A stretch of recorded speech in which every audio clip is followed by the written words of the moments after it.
જય શ્રી કૃષ્ણ મિત્રો, સ્વાગત છે મારી યુટ્યુબ ચેનલમાં. મિત્રો, શું તમે જાણો છો કે સબોર્ડિનેટની એક્ઝામ માટે ઓડિટિંગમાંથી કયો ટોપિક વારંવાર પૂછાય છે? તો એ છે વાઉચિંગ. મિત્રો, જેમ શરીર આત્મા વગર નકામું છે તેવી જ રીતના ઓડિટિંગ છે એ વાઉચિંગ વગર નકામું છે. એટલે જ તો વાઉચિંગને ઓડિટિંગનો આત્મા કહે છે. મિત્રો, આજના વિડીયોમાં આપણે વાઉચિંગના એવા કોન્સેપ્ટ ક્લિયર કરશું જે પરીક્ષામાં ખૂબ જ પૂછાય છે અને ખૂબ જ ઇમ્પોર્ટન્ટ છે. માટે ચાલો શરૂ કરીએ. અને હા મિત્રો, જો તમે મારી ચેનલમાં નવા છો તો મારી ચેનલને લાઈક કરજો, શેર કરજો અને સબસ્ક્રાઈબ કરજો. અને હા, વિડીયો છેલ્લે સુધી જોજો. વિડીયોના અંતમાં મેં વાઉચિંગના એવા મોસ્ટ આઈએમપી ક્વેશ્ચન આન્સરની વાત કરી છે જે પરીક્ષામાં વારંવાર પૂછાય છે. માટે ચાલો શરૂ કરીએ. વાઉચિંગ હિસાબી નોંધના મૂળમાં રહેલી વિગતોને ચકાસવી અને તે સાચી છે કે નહીં તે નક્કી કરવું એટલે વાઉચિંગ. વાઉચિંગ એટલે ચોપડામાં દેખાતી મૂળ નોંધોની સત્યતાની તપાસ કરવી. વાઉચિંગમાં સામાન્ય ચેકિંગનો પણ સમાવેશ થાય છે. હવે સામાન્ય ચેકિંગ એટલે ખતમો ચેક કરવી, બાકીઓ ચેક કરવી, સરવાળા ચેક કરવા વગેરે. હવે વાઉચર એટલે હિસાબી નોંધને સમર્થન આપતો દસ્તાવેજી પુરાવો એટલે વાઉચર.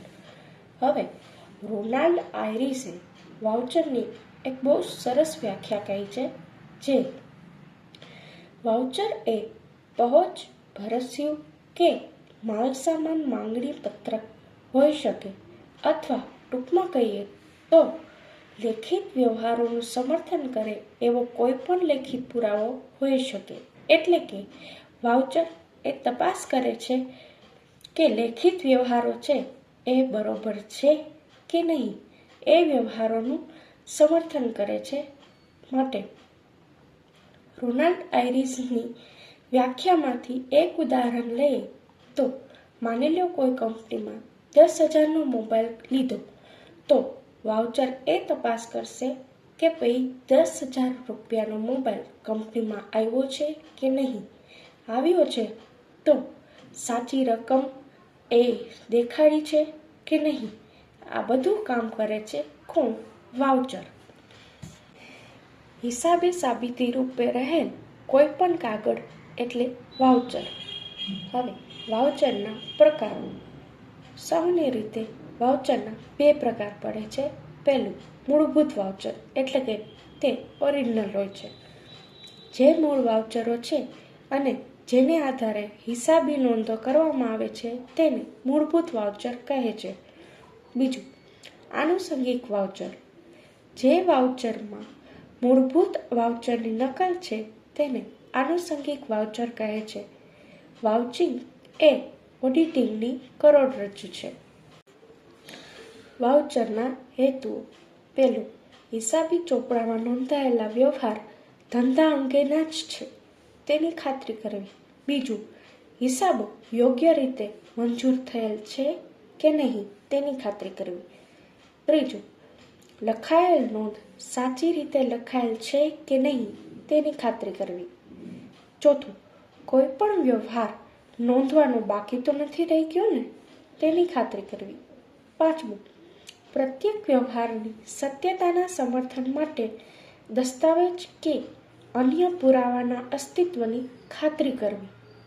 આ બધા હેતુઓ એ વાઉચરના છે. હવે વાઉચિંગની તપાસ કરતી વખતે ધ્યાનમાં રાખવાની બાબતો. મિત્રો, આ ખૂબ જ મોસ્ટ આઈએમપી છે. પહેલું, વાઉચરની તારીખ. વાઉચર ચાલુ વર્ષનું જ હોવું જોઈએ. જો અગાઉના વર્ષનું હોય તો એ ના ચાલે. બીજું, સંસ્થાનું નામ. વાઉચર પર સંસ્થાનું નામ યોગ્ય લખેલ હોવું જોઈએ. ત્રીજું, રકમ. આંકડા અને શબ્દો બંનેમાં રકમ સરખી જ હોવી જોઈએ. ચોથું, સહી અને સિક્કા. વાઉચર પર સક્ષમ અધિકારીની સહી અને સંસ્થાનો સિક્કો હોવો જોઈએ. પાંચમું, રેવન્યુ સ્ટેમ્પ. જો રકમ ₹5,000થી વધારે હોય તો તેના પર રેવન્યુ સ્ટેમ્પ લગાડવો. છઠ્ઠું, કેન્સલ વાઉચર. એકવાર વાઉચિંગ થઈ જાય પછી તેમાં કેન્સલ્ડનો સિક્કો મારવો, જેથી એમાં બીજી વાર વાઉચર ન થાય. અને ખર્ચો મૂડી ખર્ચ છે કે મહેસૂલી ખર્ચ તે જોવો, એટલે વાઉચર.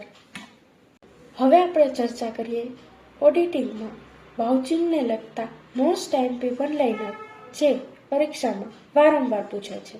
પહેલું, વાઉચિંગ એ ઓડિટિંગનો શું ગણાય છે? તો વાઉચિંગ એ ઓડિટિંગનો આત્મા ગણાય છે. બીજું, જો વાઉચર પર કેન્સલ્ડ લખેલું હોય તો તે શું સૂચવે છે? તો જો વાઉચર પર કેન્સલ્ડ લખેલું હોય તો તે વાઉચરનો ઉપયોગ થઈ ચૂક્યો છે. હવે ફરીથી ઉપયોગ રોકવા માટે આ સિક્કો મરાય છે. ત્રીજું, ઓડિટર વાઉચર તપાસતી વખતે કઈ બાબત ધ્યાનમાં રાખે છે? તો વાઉચર પર સત્તાધિકારની સહી હોવી જરૂરી છે. ચોથું, વાઉચર હંમેશા કયા ક્રમમાં ગોઠવાયેલા હોય છે? તો વાઉચર હંમેશા તારીખ મુજબ અને ક્રમશઃ ગોઠવાયેલા હોવા જોઈએ. પાંચમું, શું માત્ર રિસિપ્ટ જ વાઉચર છે? તો ના. બિલ, રસીદ, પત્ર વ્યવહાર કે કરાર જેવા કોઈ પણ પુરાવા જે વ્યવહારની સત્યતા સાબિત કરે. છઠ્ઠું, ઓડિટિંગની પ્રક્રિયાનો પ્રથમ તબક્કો કયો છે? તો વાઉચિંગ. વાઉચિંગને ઓડિટિંગનો પાયો પણ કહે છે. સાતમું, ₹5,000થી વધુના રોકડ વ્યવહારના વાઉચર પર શું હોવું જોઈએ? તો રેવન્યુ સ્ટેમ્પ હોવો જોઈએ. આઠમું, વાઉચિંગનો મુખ્ય હેતુ શું છે? તો વ્યવહાર ધંધાનો છે અને તે સાચો અને અધિકૃત છે તે સાબિત કરવું. મિત્રો, આજે આપણે વાત કરી વાઉચિંગના હેતુઓ, વાઉચિંગની વ્યાખ્યા, વાઉચિંગના પ્રકારો, વાઉચિંગ કરતી વખતે ધ્યાનમાં રાખવાની બાબતો અને છેલ્લે વાઉચિંગના મોસ્ટ આઈએમપી ક્વેશ્ચન આન્સર જે સબ ઓડિટરની એક્ઝામમાં વારંવાર પૂછાય છે. મિત્રો, જો તમે રોજ આવા નવા ટોપિક કવર કરવા માંગો છો તો આજે જ ચેનલને લાઈક કરો, શેર કરો અને સબસ્ક્રાઈબ કરો. અને છેલ્લે, શું તમે જાણો છો કે જો ઓડિટિંગમાં વાઉચર ખોવાઈ જાય તો ઓડિટર શું કરે છે? આનો જવાબ મને જરૂરથી કમેન્ટ બોક્સમાં જણાવજો. તો મળીએ નેક્સ્ટ લેક્ચરમાં. જય શ્રી કૃષ્ણ.